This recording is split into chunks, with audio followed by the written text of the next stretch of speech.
دکھیا سب سنسار۔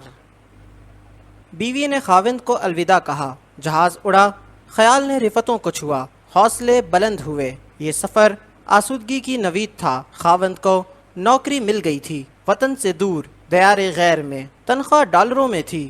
دن گزرتے ہی گئے، بیوی انتظار کرتی رہی، خاوند کا نہیں، اس کے بھیجے ہوئے پیسوں کا۔ پیسے ملے، بہت سے پیسے ملے، مکان سجا، فانوس لگے، روشنی ہوئی، مہمان آئے، کھانے پکے، رونقیں ہوئیں، بس صرف گھر کا مالک ہی گھر میں نہ تھا۔ وہ بیچارہ پردیسی دیس میں ہونے والی رونقوں کو کیا جانے۔ کچھ دنوں کے بعد دونوں ہی دکھی تھے۔ تنہائی کا زہر ان کے وجود میں اثر کر رہا تھا۔ چراغ جلتے ہی رہے اور دل بجھتے ہی رہے۔ اس دکھ کا کیا علاج؟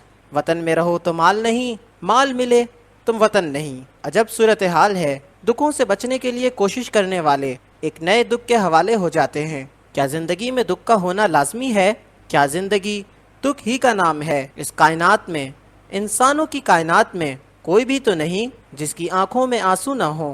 آج کا انسان بہت دکھی ہے، وہ اندر سے ٹوٹ رہا ہے۔ اس کا ظاہر بے خراش بھی ہو تو بھی اس کا باطن کاش کاش ہوتا ہے۔ آرزوؤں کی کثرت نے انسان کو دکھی کر رکھا ہے۔ کثرت ہمیشہ دکھی کرتی ہے۔ ایک خواہش پوری ہو تو دوسری پوری نہیں ہوتی۔ خوشی کا ایک لمحہ غم اور اندیشوں کے لمحات کو جنم دیتا ہے۔ ایک حاصل میں کتنی ہی محرومیاں چھپی ہوتی ہیں۔ انسان جو کچھ بھی ہوتا ہے اس کے علاوہ کچھ بھی نہیں ہو سکتا، اور انسان فطرتاً اپنے علاوہ کچھ اور ہونا چاہتا ہے۔ دنیا اسے ایک نام، ایک صفت سے پکارنے لگ جائے تو وہ خواہش کرتا ہے کہ لوگ اسے دوسرے نام، دوسری صفت کے حوالے سے پکاریں۔ ایسا نہیں ہو سکتا، بس وہ دکھی ہو جاتا ہے۔ ہر انسان چاہتا ہے کہ اسے چاہا جائے، اسے پسند کیا جائے، لیکن کیوں؟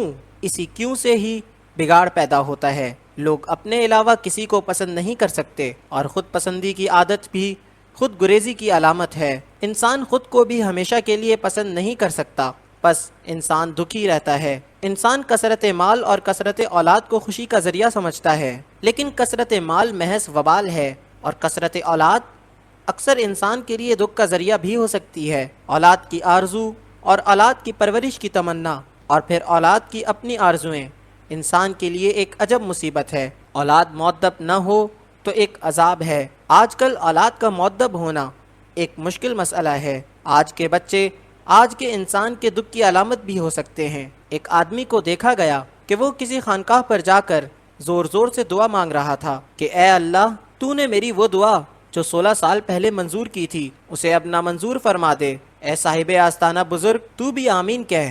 لوگوں نے کہا، تو کیا کہہ رہا ہے؟ تو اس نے کہا، میں منظور شدہ دعا کی نامنظوری چاہتا ہوں۔ لوگوں نے تفصیل پوچھی تو اس نے کہا، آج سے 16 سال پہلے میں اسی آستانے پر حاضر ہوا تھا۔ میں نے اللہ کے آگے دعا کی کہ الہی مجھے بیٹا عطا فرما۔ اللہ کی مہربانی اور اس بزرگ کے وسیلے سے مجھے بیٹا ملا۔ آج وہ جوان ہے، اور میں کیا بتاؤں کہ اس بیٹے نے مجھے کتنا تنگ کر رکھا ہے۔ مختصر یہ کہ میں دعا کرتا ہوں کہ میری قدیم منظور شدہ دعا کو نامنظور فرما لے میرے اللہ۔ انسان کبھی راضی نہیں ہو سکتا، وہ ہمیشہ خوشی کی تلاش کرتا ہے، اور اسے کسی نہ کسی طرح غم سے دوچار ہونا پڑتا ہے۔ وہ ہمیشہ زندہ رہنا چاہتا ہے، اور مجبوری یہ ہے کہ وہ ہمیشہ زندہ نہیں رہ سکتا۔ زندگی کے مقدر میں موت لکھی جا چکی ہے، اور اسی حقیقت کا انکشاف ہی انسان کے کرب کی ابتدا ہے۔ اس کا حاصل لاحاصل ہو کے رہ جاتا ہے، اس کی قوت کمزوری بن جاتی ہے، اس کا توانا وجود لاغر و ناتواں ہو جاتا ہے، اس کی بینائی کے چراغ مدھم ہو جاتے ہیں، اس کی فکر مسدود ہو جاتی ہے۔ اسے محسوس ہونے لگتا ہے کہ اس کے آگے دیوار ہے، اس کے پیچھے دیوار ہے، وہ جکڑ کے رکھ دیا گیا ہے۔ وہ بھاگنا چاہتا ہے، لیکن رستہ اسے رستہ نہیں دیتا۔ وہ اپنے گھر میں کچھ عرصے کے بعد خود کو مہمان سا محسوس کرتا ہے۔ وہ اپنوں کے ہمراہ چلتا ہے، اور چلتے چلتے اسے معلوم ہوتا ہے کہ وہ بیگانوں کے ساتھ چل رہا ہے۔ ساتھی بچھڑ جاتے ہیں اور اجنبی ہمراہ ہو جاتے ہیں۔ یوں وہ بھیڑ میں تنہا ہو جاتا ہے۔ اسے کرب اور دکھ سے بچنا مشکل نظر آتا ہے۔ وہ اپنے آپ سے نکل جانا چاہتا ہے، اپنے وجود میں رہنا اسے ناممکن نظر آتا ہے، اور وجود سے نکلنا اتنا ہی ناممکن ہوتا ہے۔ نتیجہ دکھ کے سوا کیا ہے؟ وہ بے نام دکھ پر روتا ہے، اور رونے سے دکھ ختم نہیں ہوتا۔ ایک آدمی اپنے کسی عزیز کی موت پر رو رہا تھا۔ لوگوں نے کہا، صبر کرو، اب رونے سے کیا ہو سکتا ہے؟ اس نے روتے روتے جواب دیا، بھائیوں، رونا تو اسی بات کا ہے کہ اب رونے کا بھی کچھ فائدہ نہیں۔ میں اپنے رائگاں آنسوؤں پر ہی تو رو رہا ہوں۔ کرب ہی کرب ہے، دکھ ہی دکھ ہے، اور ہم اس دنیا سے کچھ لے کر بھاگ جانا چاہتے ہیں، لیکن اس دنیا سے کچھ لے کر جا نہیں سکتے، بس یہاں سے اٹھا کر وہاں رکھ سکتے ہیں۔ ہم سب کلی ہیں، سامان اٹھائے پھرتے ہیں، خیال کا سامان، احساس کا سامان، مال، دولت، وجود، اشیاء اٹھائے اٹھائے پھرتے ہیں۔ کب تک؟ کلی کا سامان کسی اور کا سامان ہوتا ہے۔ کلی کے نصیب میں وزن ہے، وزن اور صرف وزن، اور یہ وزن کرب ہے۔ اس دنیا میں کچھ بھی کسی کی ملکیت نہیں۔ ہمارے دفتر ہی نہیں ہیں، ہمارے ماتحت کے بھی ہیں۔ ہماری بادشاہت نہیں، یہ ملک ہماری رعایا کا بھی ہے۔ کوئی کسی کا مالک نہیں، یہاں جو کچھ ہے یہی رہے گا، اور اسے اپنا کہنے والا یہاں نہ ہوگا۔ بڑے کربناک مرحلے ہیں اس حیات چند روزہ میں۔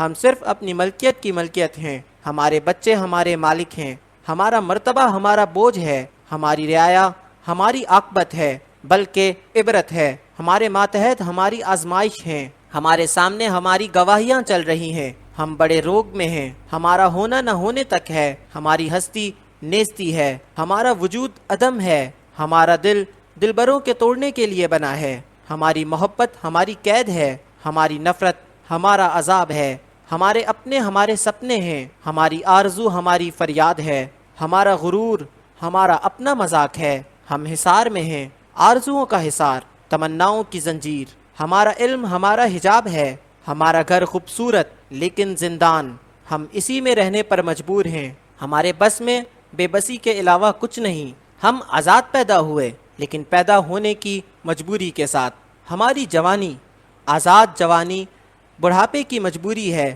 ہم ریت کی دیوار ہیں، گرتے رہنا ہمارا مقدر ہے، ہمارے مقدر میں کرب ہے، دکھ ہے۔ اس کرب مسلسل سے نجات صرف اور صرف اپنی فنا کو تسلیم کرنا ہے۔ میری زندگی جس نے عطا کی وہی اسے واپس لے لیتا ہے، اس میں میرا کیا دخل ہے؟ کیا میں اپنے آپ میں اپنا دخل دینا چھوڑ سکتا ہوں؟ کرب سے نجات کی راہ یہی ہے۔ حکم دینے والے کا حکم زندگی ہے تو ہم زندہ ہیں، حکم دینے والا موت کا حکم دے تو ہم حاضر ہیں۔ افسوس کی بات نہیں، اطاعت کی بات ہے۔ اطاعت اور صرف اطاعت دکھ سے نجات ہے۔ یہاں نہ کچھ کھونا ہے نہ پانا ہے، یہاں تو صرف آنا ہے اور جانا ہے۔ دکھ کس بات کا؟